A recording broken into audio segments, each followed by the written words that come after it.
पृथ्वी का निर्माण कब और कैसे हुआ?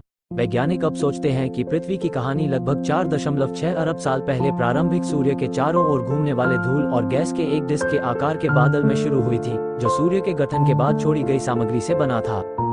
इस डिस्क के भीतर विभिन्न आकार के गैस और धूल के कण थोड़ी अलग गति से सूर्य की परिक्रमा करते हैं, जिससे वे एक दूसरे से टकराते हैं और एक साथ चिपक जाते हैं।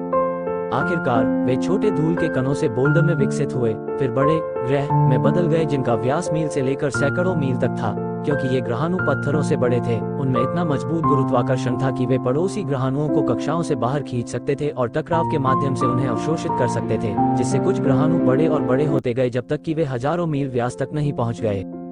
कुंजी उल्कापिंड पूरे सौर मंडल से कई अलग अलग प्रकार की सामग्री पृथ्वी पर लाते हैं, जहां वैज्ञानिक उनका अध्ययन कर सकते हैं। इन सामग्रियों में चॉन्ड्रेयूल्स शामिल हैं, धूल और चट्टान के छोटे टुकड़े जो ग्रहों के बनने से पहले बच गए हैं, और ग्रह निर्माण प्रक्रिया द्वारा छोड़े गए क्षुद्र ग्रहों और ग्रहाणुओं के टुकड़े।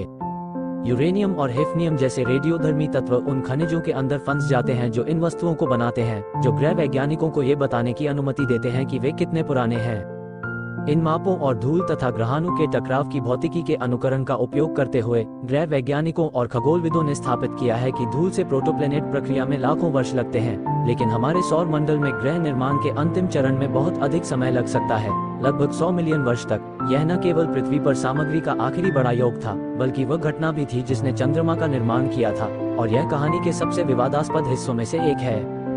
अंत में मैं यही कहना चाहूंगा कि अपने व्यस्त जीवन में हम अक्सर प्रकृति द्वारा बनाए गए चमत्कारों की सराहना करना भूल जाते हैं, और ऐसा ही एक आश्चर्य है हमारा ग्रह पृथ्वी। अंत में आप सभी को मेरा रिक्वेस्ट है, प्लीज इस चैनल को लाइक, शेयर और सब्सक्राइब करके ढेर सारा प्यार दें। नमस्कार।